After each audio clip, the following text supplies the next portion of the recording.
உத்தராகண்டில் மோசமான வானிலையால் விபத்துக்குள்ளான தனியார் ஹெலிகாப்டர். கேதார்நாத்துக்கு புனித யாத்திரை சென்றவர்கள் உட்பட 7 பேர் உயிரிழந்த சோகம்.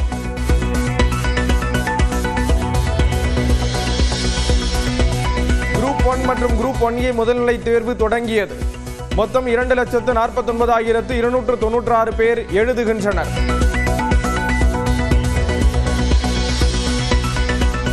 பத்து மற்றும் 12ஆம் வகுப்பில் அதிக மதிப்பெண் பெற்ற மாணவர்களுக்கு 4ஆம் கட்டமாக பரிசு வழங்கும் விஜய். சென்னை, மதுரை உள்ளிட்ட மாவட்டங்களைச் சேர்ந்த 39 தொகுதி மாணவர்கள் பங்கேற்பு.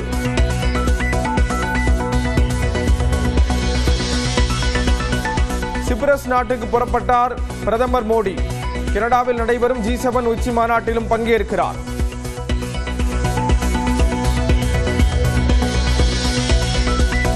நீலகிரி மாவட்டத்தில் இன்று அதி கனமழை பெய்ய வாய்ப்பு என ரெட் அலர்ட். நெல்லை, தேனி, தென்காசி, கன்னியாகுமரி மாவட்டங்களில் இன்று மிக கனமழை பெய்யக்கூடும் என்றும் எச்சரிக்கை.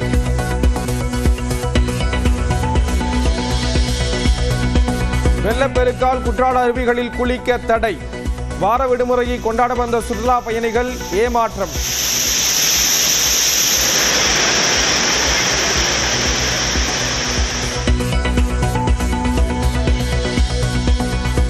கன்னியாகுமரி மாவட்டம் திருப்பரப்பு அருவியில் குளிக்க 2ஆம் நாளாக கட்டுப்பாடு.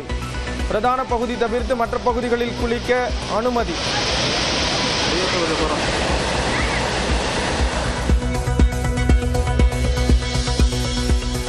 டெல்டா மாவட்ட பாசனத்திற்காக கல்லணையில் இருந்து இன்று தண்ணீர் திறந்துவிடும் முதலமைச்சர்.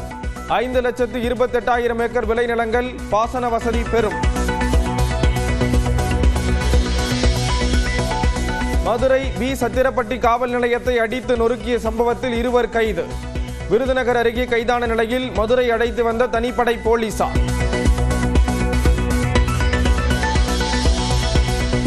ஈரோடு மாவட்டம் பெருந்துறையில் காரில் வந்து கோழி திருட்டு. CCTV காட்சிகளை வைத்து காவலர்கள் விசாரணை.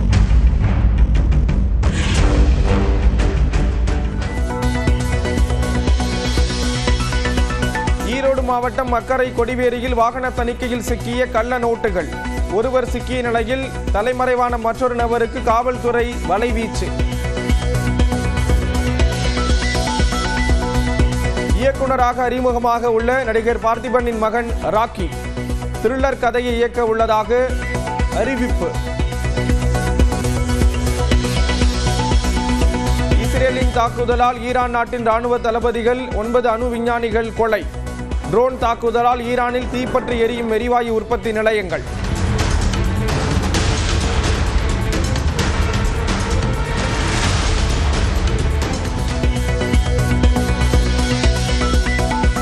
இஸ்ரேலின் பல நகரங்கள் மீது ஏவுகணை தாக்குதலை தொடரும் ஈரான்.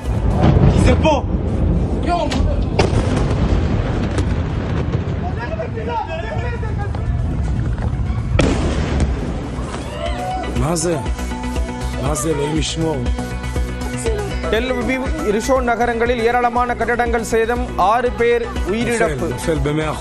நீட் தேர்வில் மாநில வாரியாக தேர்ச்சி விகிதம் என்ன, கட் ஆஃப் நிலை என்ன என்ற விவரங்களை வரைகலை மூலம் விவரிக்கிறார் சிறப்பு செய்தியாளர் அபிநயா. நீட் தேர்வு முடிவுகள் வெளியாக இருக்கும் நிலையில் அதில் நிறைய முக்கியமான கவனிக்க வேண்டிய புள்ளி விவரங்கள் இருக்கு.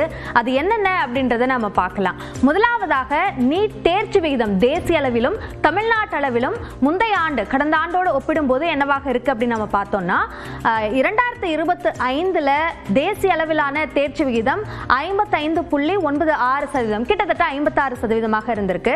இது 2024 கடந்த ஆண்டுல 56.39% இருக்கு.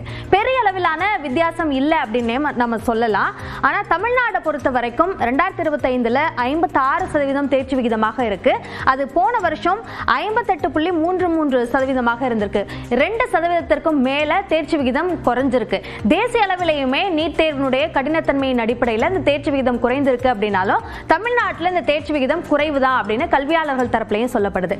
அடுத்ததாக பெரிய மாநிலங்கள் அல்லது முக்கிய மாநிலங்கள் என்ற வகையில் நம்ம பார்க்கும் பொழுது இதுல டாப்ல இருக்கிறது ராஜஸ்தான் தான். 68% தேர்ச்சி விகிதம் அந்த மாநிலத்தில் இருக்கு.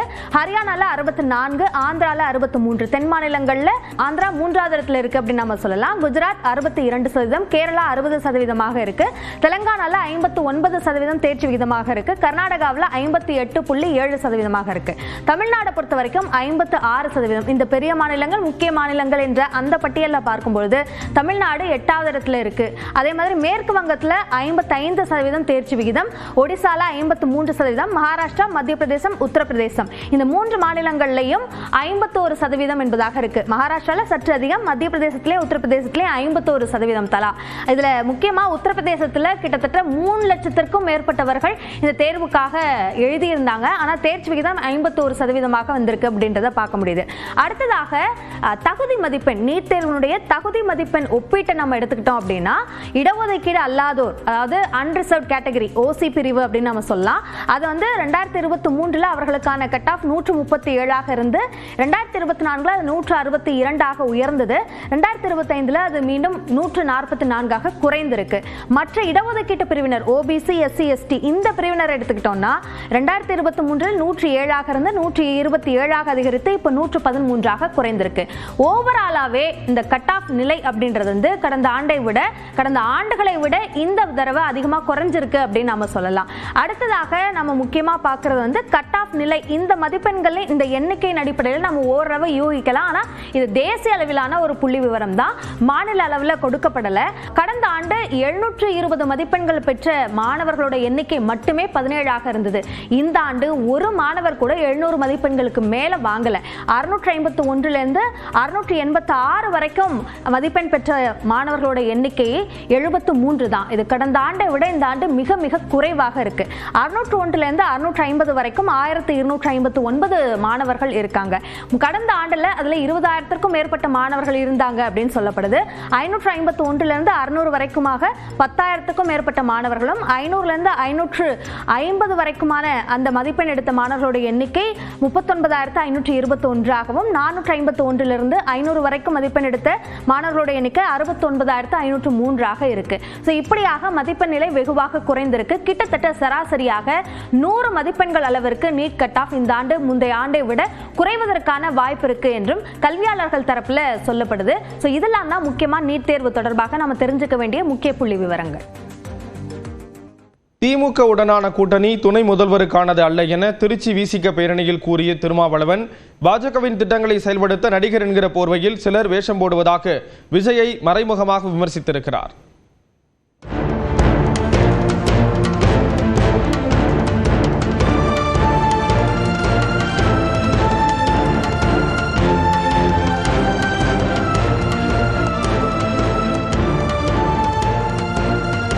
நீல நதி பாய்ந்தது போல் கோட் சூட்டில் விசிகாவினர் நடத்திய மெடுக்கான பேரணிதான் இது.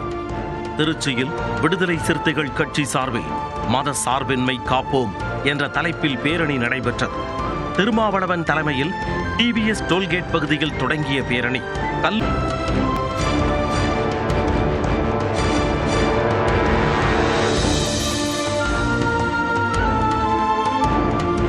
தொடர்ந்து நடந்த கூட்டத்தில் வக்பு திருத்த சட்டம், குடியுரிமை திருத்த சட்டங்களை திரும்ப பெற வலியுறுத்தல், ஜம்மு காஷ்மீருக்கு மாநில அந்தஸ்து, மதம் மாறியவர்களுக்கு இடஒதுக்கீடு உரிமை உள்ளிட்ட 12 தீர்மானங்கள் நிறைவேற்றப்பட்டன. கூட்டத்தில் பேசிய திருமாவளவன் தங்களுக்கு யாருடைய ஆலோசனையும் அறிவுரையும் தேவையில்லை என்றார். எந்த நேரத்தில் என்ன செய்ய வேண்டும் என்று எங்களுக்கு தெரியும், திருமாவளவனுக்கு தெரியும், விடுதலை சிறுத்தைகளுக்கு தெரியும். சும்மா யூடியூப்ல உட்கார்ந்து கண்டவெல்லாம் நமக்கு அட்வைஸ் பண்றான். திமுகவுடனான கூட்டணி துணை முதல்வர் பதவிக்கானது அல்ல என திருமாவளவன் விளக்கம் அளித்தார். துணை முதலமைச்சர் வேண்டும் என்று கேட்க மறுக்கிறார். முதலமைச்சர் பதவியை பற்றியே நாங்கள் கவலைப்படல, துணை முதலமைச்சர் பதவி. விசிக ஆண்ட பரம்பரை அல்ல, அறிவு பரம்பரை என கூறிய திருமா, திடீர் முருகர் பக்தியுடன் மாநாடு நடத்தும் பாஜக என்றைக்காவது மக்கள் பிரச்சனைக்கு போராட்டம் நடத்தியதுண்டா என கேள்வி எழுப்பினார். திராவிட முன்னேற்ற கழகத்தோடு நாம் கொண்டிருக்கிற உறவு என்பது கொள்கை உறவு. இடங்களை பற்றி பேச்சுவார்த்தையில் முடிவு செய்து கொள்வோம், அது வேறு. எல்லாவற்றையும் விட முதன்மையானது தேசம். 2026 தேர்தல், அதுல பேரம், அதுல சீட்டு, அதுல வெற்றி தோல்வி, அதையெல்லாம் விட கூட்டணி கணக்குகள் எல்லாவற்றையும் விட தேசம் முதன்மையானது. பாஜகவின் திட்டங்களை செயல்படுத்த நடிகர் என்ற போர்வையில் சிலர் வேஷம் போடுவதாக விஜயை மறைமுகமாக திருமாவளவன் விமர்சித்தார். சில பேர் சினிமா புகழோடு வந்திருக்கிறாங்க, ஹீரோ என்கிற அந்த வேஷத்தோட வந்திருக்கிறாங்க. நாம எச்சரிக்கையா இருக்கணும். நான் சொன்ன அம்பேத்கரை ஏற்றுக்கொண்ட எவனும் எந்த விளம்பர மாயைக்கும் பணிய மாட்டான். அம்பேத்கரை தலைவராக ஏற்றவர்கள் சினிமாக்காரர்களின் பின்னால் செல்ல மாட்டார்கள் என கூறிய திருமாவளவன், தேசம்தான் முக்கியம், தற்காலிக அரசியல் பயனுக்காக எந்த தவறான முடிவையும் எடுக்க மாட்டோம் என்றார்.